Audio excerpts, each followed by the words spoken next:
Le Foll. La parole est à Monsieur Jean-Claude Mathis. Merci, Monsieur le Président. Ma question, auquel j'associe l'ensemble de mes collègues qui travaillent sur le sujet, porte sur l'actuel mouvement des étudiants en chirurgie dentaire qui, comme chacun sait, sont mobilisés dans toute la France et par là même relayer ici leurs inquiétudes. Comme vous le savez, ce mouvement est de grande ampleur. 4 semaines de grève hospitalière, 95% de grévistes dans les 16 facultés de chirurgie dentaire, tous les soins dentaires dans les hôpitaux publics arrêtés, sauf dans les urgences, cela avec le soutien de très nombreux professionnels. C'est un mouvement qui se bat pour le maintien de la qualité des soins bucco-dentaires pour tous. C'est donc un sujet crucial. De quoi s'agit-il ? Les tarifs des soins dentaires n'ont pour la plupart pas été revus depuis les années 1980, alors même que l'inflation perdure, que les techniques de médecine bucco-dentaire ne cessent d'évoluer et que le coût du plateau technique est en hausse continue. Les inégalités d'accès aux soins augmentent car le désengagement de la sécurité sociale entraîne la mise en place d'un système de santé à 2 vitesses. En effet, la dernière loi de financement de la sécurité sociale a imposé un arbitrage à défaut d'un avenant de signature au 1er juillet 2014 à la Convention nationale des chirurgiens dentistes. Or, les négociations conventionnelles entre les syndicats et l'Union nationale des caisses d'assurance maladie n'ayant pas abouti, cet arbitrage est engagé sur la base de propositions qui ne permettent pas de réaliser des soins selon les données acquises de la science et ne sont pas en adéquation avec les besoins réels des patients. La France dispose d'une des meilleures formations dentaires d'Europe.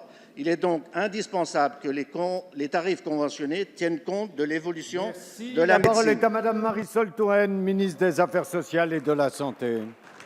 Oui, merci Monsieur le Président, Mesdames, Messieurs les députés. Monsieur le député Mathis, garantir à tous nos concitoyens des soins dentaires de qualité, je crois que tout le monde ici est d'accord. La question qu'il faut poser, c'est à quel prix ? Parce qu'en 10 ans, les tarifs des soins dentaires ont augmenté de 66 points pour ce qui est du dépassement. Et il y a aujourd'hui chez les dentistes un taux de dépassement moyen qui est de 300%. C'est pour mettre fin à cette dérive qu'un certain nombre de mesures sont aujourd'hui proposées. Dans la loi de modernisation de notre système de santé, un tarif social a été proposé pour les prothèses pour les bénéficiaires de l'aide à la complémentaire santé. Mais nous savons qu'il n'y a pas que nos concitoyens les plus modestes qui ont des difficultés pour se payer une couronne ou des soins de prothèse chez le dentiste. Et c'est pour cela que j'ai proposé un plan ambitieux qui a un objectif extrêmement précis. De quoi s'agit-il ? D'un côté, on propose de plafonner le prix des couronnes dentaires, des prothèses, et de l'autre, comme vous semblez le souhaiter, on revalorise de manière très significative le prix de la prévention et des soins conservateurs.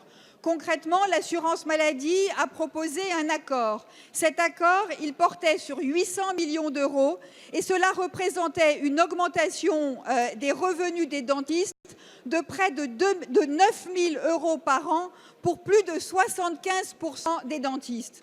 Les dentistes ont refusé. Et c'est la raison pour laquelle la présidente du Haut Conseil pour l'assurance maladie a nommé un médiateur qui va faire des propositions dans quelques semaines. Mais je vous le dis, monsieur le député, je suis absolument convaincue que nos concitoyens et vos électeurs sont attachés à pouvoir aller chez le dentiste à un tarif abordable. Et vous devrez expliquer pourquoi vous défendez la dérive des prix.